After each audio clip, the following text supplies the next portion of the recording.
আধিপত্যবাদ এবং ধর্মনিরপেক্ষতা নামে ইসলাম বিদ্বেষের বিরুদ্ধে বাংলাদেশের সবচেয়ে সোচ্চার যে কয়েকটা কণ্ঠ ছিল তার ভিতরে অন্যতম ছিলেন আল্লামা দিলওয়ার হোসেন সাঈদী রাহিমাহুল্লাহ। তিনি শুধু সেমিনার বক্তব্য দিতেন ব্যাপারটা এবং আওয়াজ মাহফিলে লক্ষ জনতা হতো, সেই লক্ষ জনতার মধ্যে তিনি ধর্মনিরপেক্ষতা, অসারতা, ভারতীয় আধিপত্যবাদের বিরুদ্ধে স্পষ্ট বয়ান এবং রাষ্ট্রীয় পর্যায়ে দিন বিজয়ের যে বার্তা তারুণ্যের অন্তরে তিনি পৌঁছাতে পেরেছিলেন এবং তারুণ্যের রক্তে তিনি যে একটা শিহরণ জাগিয়ে তুলেছিলেন,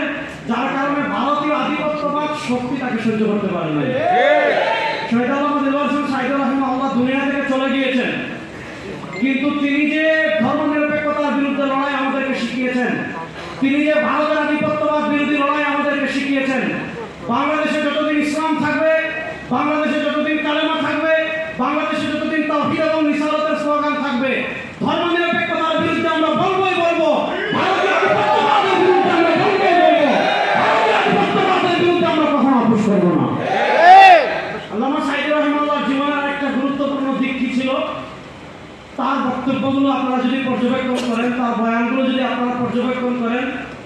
দেখবেন তিনি অত্যন্ত স্পষ্ট ভাষায় আমাদের সমাজে আমি বলেন আরো অনেক আলোচক এমন আছেন যারা নানা দিক বিবেচনা করে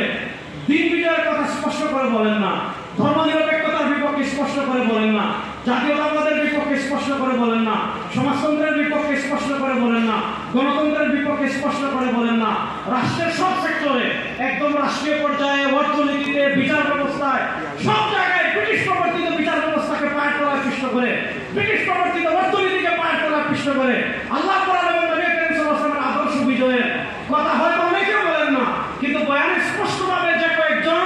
দিন বিজয়ের কথা বলতেন তার ভিতরে অন্যতম ছিলেন আল্লামা দিলওয়ার হোসেন সাঈদী রাহিমাহুল্লাহ। আমরা তাকে হারিয়েছি। আজকের এই পরিবর্তিত বাংলাদেশে তিনি যদি থাকতেন, আপনারা দেখেছেন পাকিস্তানে একটা সংগঠন আছে মুত্তাহিদা মজলিসে আমল, সে মুত্তাহিদা মজলিসে আমল, সেখানে পাকিস্তানের জমিয়ত উলামা ইসলাম আছে, পাকিস্তানের জামাতে ইসলাম আছে, পাকিস্তানের জমিয়তে আহলে হাদিস আছে, এমনকি পাকিস্তানের শিয়াদের সংগঠন তাহরিকে তোহফা ইসলাম আশারিয়া সেইটাও আছে। তারা সবাই রাজনৈতিক ঐক্য কেন করেছে? পাকিস্তানের ধর্মনিরপেক্ষতাকে দুর্বল করার জন্য এবং পাকিস্তানের সংসদে ইসলামপন্থীদের সবার উপস্থিতি এবং ইসলামপন্থাকে শক্তিশালীভাবে উপস্থাপন করার জন্য। পাকিস্তানের যতগুলো ইসলামিক দল আছে